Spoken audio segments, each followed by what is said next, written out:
오늘 읽으신 아모스 선지자가 활동하던 시대는 이스라엘이 이미 남북 왕조로 남왕국, 북왕국으로 나뉘었던 시기였습니다. 남왕국 유다는 요아스 왕이 통치했고 북왕국 이스라엘은 여로보암 왕이 통치를 했습니다. 이 시대를 가르쳐서 이스라엘의 최고의 황금기라고 부릅니다. 50년 동안 이 두 나라는 정치적인 힘과 경제적인 엄청난 부를 쌓게 됩니다. 다윗과 솔로몬 시대에 맞먹는 영광의 시대를 재현하고 있었습니다. 영토 또한 다윗과 솔로몬 시대에 가지고 있었던 그 영토를 거의 회복하게 됩니다. 경제적으로 중개무역을 통해서 엄청난 부가 왕국으로 쏟아져 들어오게 되고 또 특별한 부유한 계층들이 생기기 시작합니다. 그 시대에는 종교 역시 부흥했습니다. 사람들은 자신들에게 풍요로움을 허락해주는 하나님 또는 자신에게 풍요로움을 허락해주는 신을 섬기고 열심을 다했습니다. 성소를 찾아다니고 예언자들을 찾아다니고 종교인들을 찾아다녔습니다.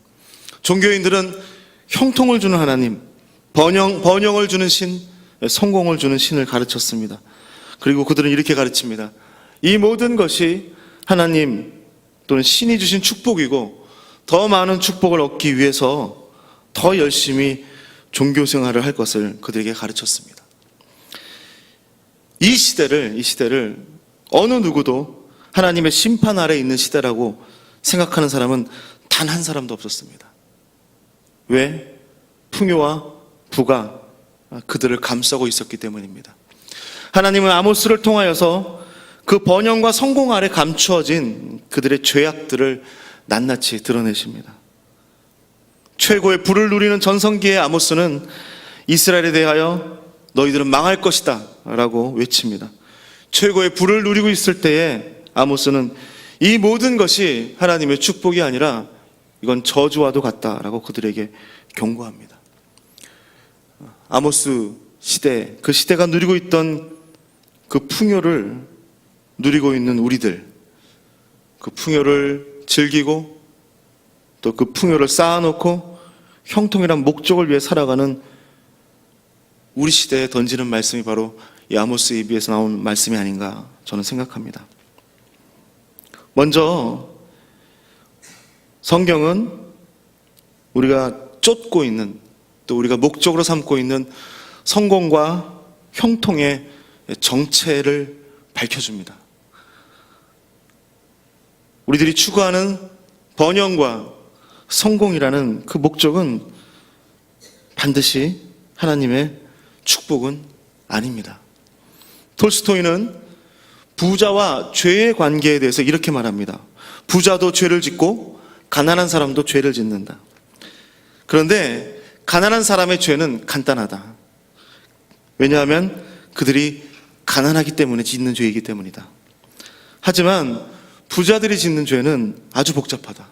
선의와 악의가 혼합된 정체를 알 수 없는 죄악이기 때문이다. 형통은 우리의 죄를 복잡하게 만듭니다. 형통은 우리의 죄를 선한 것과 희석시킵니다. 우리들은 우리들의 인생이 형통하고 원하는 것이 뜻대로 풀려가면 우리 자신이 의롭기 때문에 이렇게 좋은 일이 생긴다라고 말합니다. 그래서 이렇게 말하죠. 내가 이렇게 잘 되고 있는 것은 내가 하나님께 잘하고 있기 때문이야 라고 착각합니다. 어떤 사람들은 자신의 소유와 성공으로 자신의 잘못을 가릴 수 있다라고 생각합니다. 지금껏 내가 이루어 놓은 것이 얼만데 그깟 잘못쯤이야 아무것도 아니지라며 떳떳하게 말합니다. 과연 하나님 앞에서 또 똑같이 그런 말들이 효력이 있을까요? 하나님은 우리의 성공과 업적으로 우리를 평가하는 분이 아니라 하나님은 하나님 앞에서 우리가 행하는 모습 그대로를 심판하시는 분입니다. 그래서 나에게 임한 형통과 성공이 나의 모든 삶을 의롭게 할 수 없고 또한 내가 이루어놓은 모든 업적이 나의 잘못을 정당화할 수 없습니다. 하지만 유다와 이스라엘의 형통은 그들의 성공과 그들의 부와 번영은 그들의 죄를 감추는 도구가 되었고 유다와 이스라엘이 이루어놓은 성공이 자신들의 죄악을 정당화하는 증거가 되었습니다. 그들은 자신들이 가지고 있는 죄악을 알아야만 했습니다. 그래서 아모스는 이 두 나라의 번영 속에 감추어진 죄의 모습들에 대해서 낱낱하게 고발합니다. 아모스 2장 4절에서 6절에 보게 되면 여호와께서 이와 같이 말씀하시되 유다와 이스라엘의 서너 가지 죄로 말미암아 내가 그 벌을 돌이키지 아니하겠다라고 경고합니다. 이 서너 가지 죄란 그 죄의 수를 말하는 것이 아니라 반복적으로, 만성적으로 아무런 거리낌 없이 당연한 듯이 저질러지는 죄를 말합니다. 부와 번영 아래 아무런 죄책감 없이 반복되는 이 유다와 이스라엘의 죄악들을 한번 살펴본다면 굉장히 심각합니다.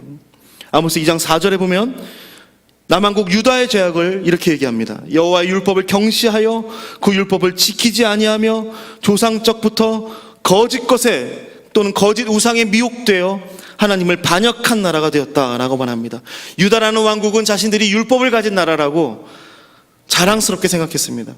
자신들이 율법을 가졌기 때문에 하나님의 축복을 누린다라고 생각했습니다. 그들은 하나님에 대한 사랑이 아니라 자신에 대한 사랑에 빠졌습니다. 지나친 자기 사랑 때문에 율법을 가지기만 하고 그것을 행하지는 않았습니다. 결국 그들은 하나님을 반역한 자들이 되었습니다.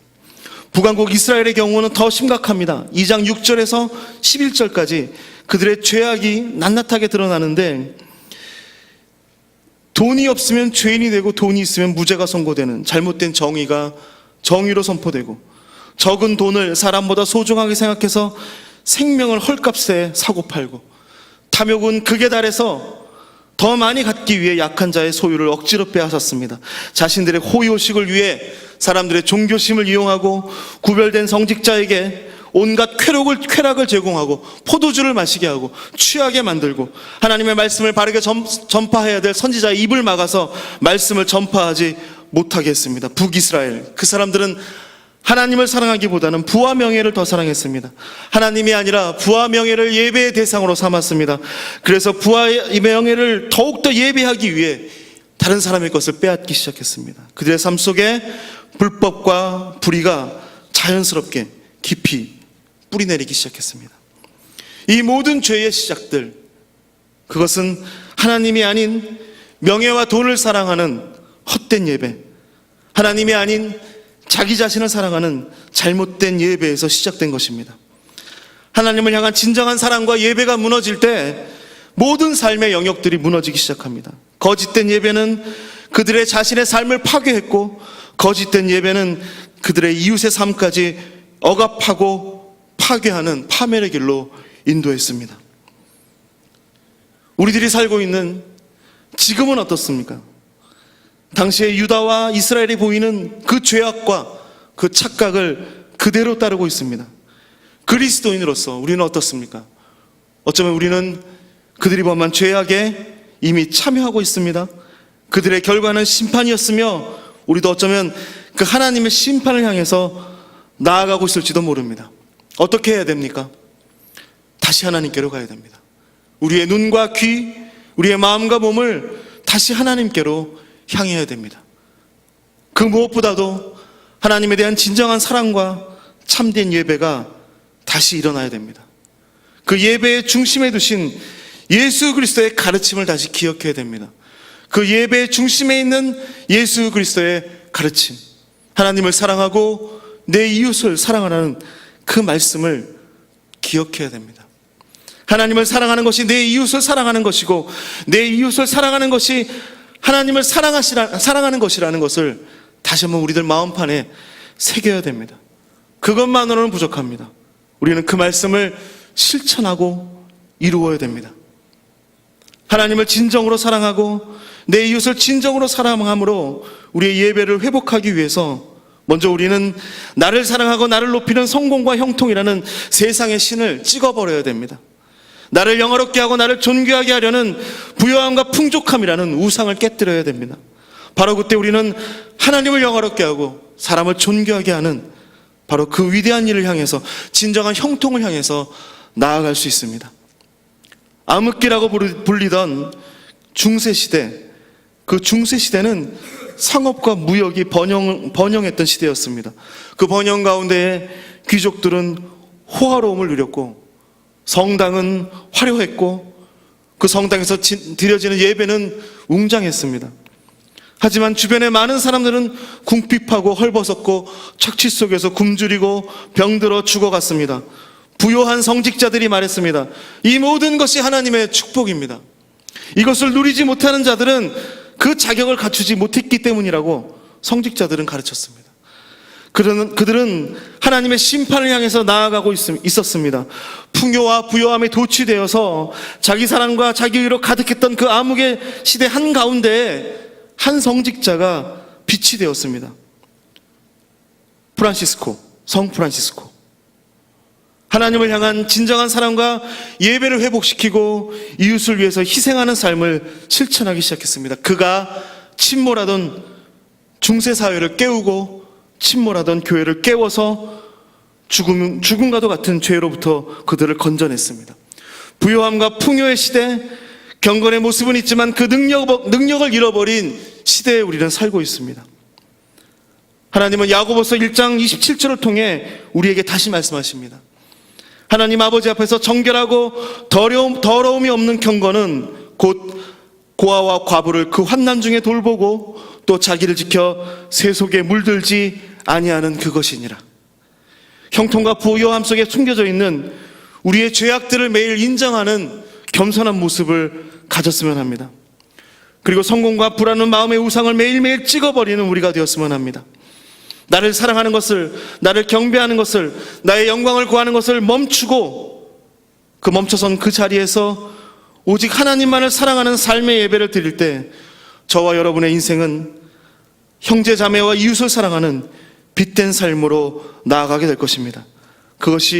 그리고 우리는 비로소 하나님이 주시는 참된 형통이 부와 성공과 풍요로움과 우리의 재산이 아니라 하나님이 우리에게 주신 목적, 하나님이 우리에게 주신 단 한 가지의 율법, 하나님을 사랑하고 이웃을 사랑하는 삶이라는 것, 하나님이 우리에게 주신 형통이 우리 교회의 비전인 하나님을 영화롭게 하고 사람을 존귀하게 하는 그 일이라는 것을 알게 될 것입니다. 이 축복을 누리는 저와 여러분 되기를 간절히 축원합니다. 추석입니다. 가족들과 지금까지 허락해 주신 하나님의 축복들을 세워보는 시간입니다. 거기에 멈추지 아니하고 다시 한번 하나님에 대한 사랑을 우리 마음 가운데에 새기고 나눠주신 그 축복들을 이웃과 함께 나누는 그런 계획과 또 실천할 것을 다짐하는 진정한 형통의 길로 나아가는 추석 연휴가 되기를 간절히 축원합니다. 기도하겠습니다.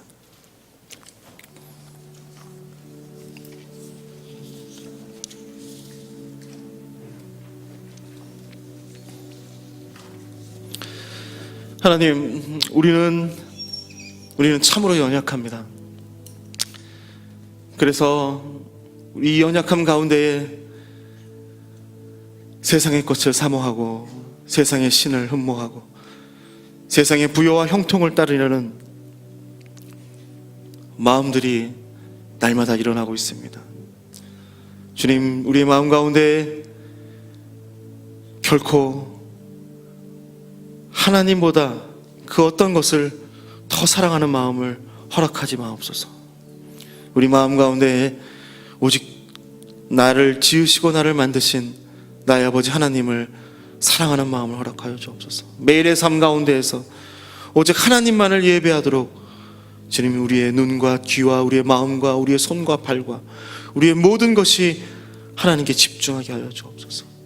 하나님을 섬김으로 내 이웃을 사랑하게 하시고 내 이웃 가운데에 선과 정의와 공의와 사랑과 은혜를 베품으로 하나님을 사랑하고 내 이웃을 사랑하고 하나님을 영화롭게 하고 사람을 존귀하게 하는 진정한 형통의 길을 살아갈 수 있도록 우리의 마음을 붙잡아 주시옵소서.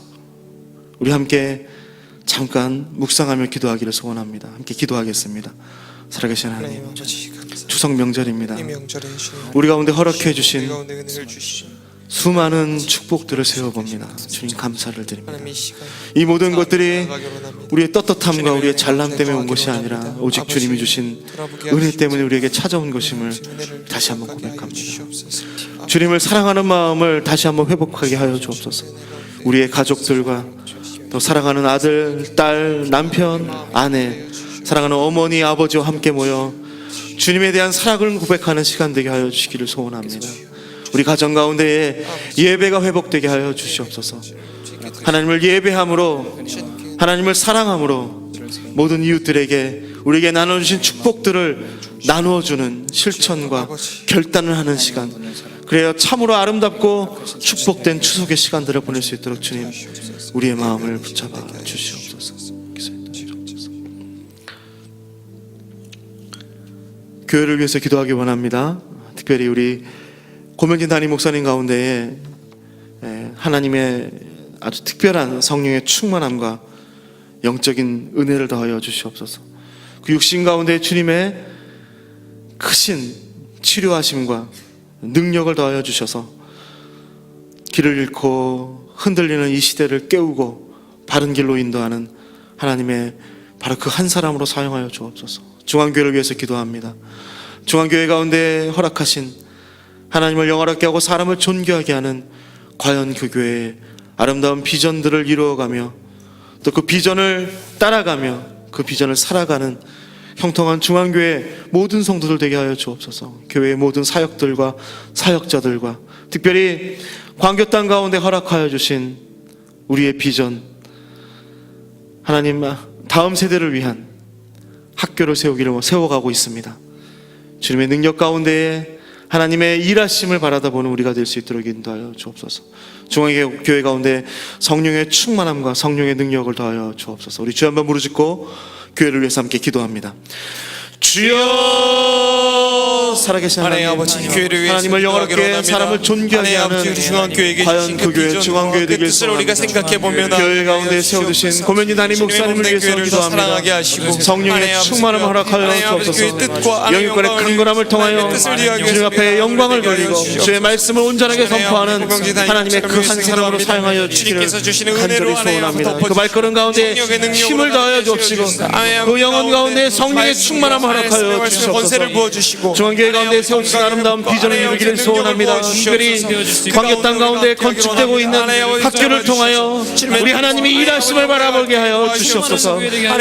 믿음의 다음 세대를 세워가게 하여 주옵시고 믿음의 다음 세대가 그들의 꿈으로 세상을 아버지 하나님 변화시키는 놀라운 일들을 허락하여 주시옵소서. 중앙교회 가운데 세우신 모든 지도자들을 위해서 기도합니다. 장로님, 권사님, 또 집사님들과 교사들과 위원장들과 목사님들과 전사님들과 그들의 모든 마음 가운데 성령의 숨결을 불어넣어 주시옵소서. 중앙교회 그들로 말미암아 온전하게 세워지고 중앙교회가 더욱더 하나님께 영광을 돌리며 중앙교회가 온 세상 가운데 그리스도의 아름다운 빛을 드러내는 하나님의 교회로 온전히 세워지기를 간절히 소원합니다. 주여 인도하여 주시옵소서. 함께하여 주옵소서. 조국 대한민국을 위해서 기도하겠습니다. 나라의 위정자들을 붙잡아 주시옵소서. 하나님을 두려워하고 백성을 사랑하는 마음으로 나라를 통치할 수 있도록 인도하여 주옵소서. 또 재해로 인해서 또 힘들어하고 있는 자들이 있습니다. 그들의 마음을 주님 위로하여 주옵시고 무엇보다 천지 만물을 주관하시는 하나님의 손길을 바라다 볼 수 있도록 그들의 마음을 주장하여 주옵소서. 분단된 대한민국 조국을 하나님의 손으로 덮어주시고 전쟁의 위협 가운데 있는 조국에 그리스도의 평화가 선포되게 하여 주옵소서. 하루속히 저 북녘 땅에 닫혀있는 문들이 열리게 하여 주옵소서. 그리하여서 그곳에 있는 모든 이들에게 주의 복음이 전파될 수 있도록 주님 평화 통일을 주님 이루어 주시옵소서. 조국의 교회를 위해서 또한 기도해 주시길 소원합니다. 조국의 교회가 거룩함과 순결함으로 하나님의 말씀을 온전하게 선포하는 교회 되게 해달라고 조국의 땅끝까지 그리스도의 보혈의 능력이 흘러넘치도록 주여 인도하여 주옵소서. 우리 주여 한번 외치고 조국 대한민국을 위해서 함께 기도합니다. 주여, 하나님 나라의 위정자들을 위해서 기도합니다. 이 나라 하나님이 지혜와 명철을 그들 가운데 더하여 주셔서 경제적이고 또 정치적으로 위급한 상황 가운데 하나님 그들이 하나님을 의지하고 믿음으로 하나님의 말씀대로 아버지 나라를 통치함으로 조국 가운데 하나님의 평화와 하나님의 위로가 넘치게 하여 주시옵소서. 분단된 조국의 땅을 아버지 하나님 붙잡아 주시옵소서. 닫혀있는 저 북녘의 땅을 주께서 열어주시고 아버지 하나님 그 땅 가운데에서 신음하고 있는 하나님의 백성들 가운데에 하나님 주님의 평화와 주님의 사랑과 주님의 은혜가 선포되게 하여 주옵소서. 주의 복음이 그 땅 가운데 아버지 선포되게 하여 주님 인도하여 주기를 간절히 소원합니다. 조국의 교회를 다시 일으켜 세워 주시옵소서. 거룩함과 순결함으로 주의 말씀을 가지고 아버지 하나님의 말씀을 선포하는 하나님의 교회들 될 수 있도록 인도하여 주시옵시고 우리나라 땅 끝까지 열방 땅 끝까지 그리스도의 십자가를 들고 나아가는 조국의 교회 될 수 있도록 인도하여 주시옵소서. 조국의 모든 백성들이 하나님의 말씀을 듣고 무릎 꿇고 자복하며 주의 은혜를 갈구할 수 있도록 인도하여 주옵소서. 우리나라는 하나님의 나라가 되게 하여 주옵시고 우리나라 백성들은 하나님의 백성이 될 수 있도록 주여 우리나라를 하나님의 것으로 주장하여 주시옵소서. 주여 인도하여 주옵소서. 육신의 연약함과 물질적인 어려움들과 가지고 있는 마음의 상처들로 신음하고 있는 분들이 있습니다. 우리 그들을 위해서 함께 기도하겠습니다. 살아계신 하나님, 어려움과 또 고난 가운데 있는 모든 성도들 가운데 임하여 주옵소서. 그들의 병상의 자리에 함께하여 주옵소서. 하나님의 능력으로 그 모든 질병들이 낫게 하여 주옵소서. 일으켜 주시길 간절히 소원합니다. 물질 때문에 또 아버지 하나님 가지고 있는 모든 경제적인 어려움 때문에 근심하고 심한 이들이 있습니다. 먹이시고 입히시고 키우시는 하나님께서 그들의 막혀있는 모든 물질들과 아버지 그들이 어려움을 겪고 있는 모든 경제적인 난관들이 주의 능력으로 풀어지고 주의 능력으로 아버지 열어지는 역사를 허락하여 주옵소서. 마음의 상처와 갈등 때문에 고민하는 자들, 또 근심하는 이들이 있습니다. 가족들과 또 주변에 있는 모든 이웃들 때문에 그들을 위해서 기도하는 이들이 있습니다. 주님, 입을 크게 열어 주님 앞에 간구할 때에 우리들의 모든 기도와 우리의 모든 갈급함들이 우리의 모든 간구가 주님 앞에 응답되도록 주여 인도하여 주시옵소서. 주님 인도하여 주옵소서. 고현웅 장로님, 방경혁 권사님, 하나님께 감사 헌금 드립니다. 주님, 우리들 가운데 함께 하심을 믿습니다. 주님, 우리 가운데 허락해 주신 하나님의 축복들을 하나씩 세워봅니다. 그것을 쌓아놓고 누리는 것이 아니라 은혜 받은 자로 겸손하게 주님 주신 모든 것들을 내 이웃과 함께 나누며 내 이웃과에게 사랑과 은혜를 전하는 세상의 빛으로 우리가 살아갈 수 있도록 인도하여 주시옵소서. 우리의 모든 죄성들을 고백하고 우리 마음에 있는 우상들과 거짓된 예배들을 깨뜨리고 하나님을 사랑하고 이웃을 사랑하고 하나님을 영화롭게 하고 사람을 존귀하게 하는 진정한 형통의 길을 향해 나아가도록 주여 인도하여 주옵소서. 여러분들 개인적인 기도 시간 가지시기 바랍니다. 특별한 기도가 필요하신 분은 앞쪽으로 나오시면 손을 얹고 기도해 드리겠습니다.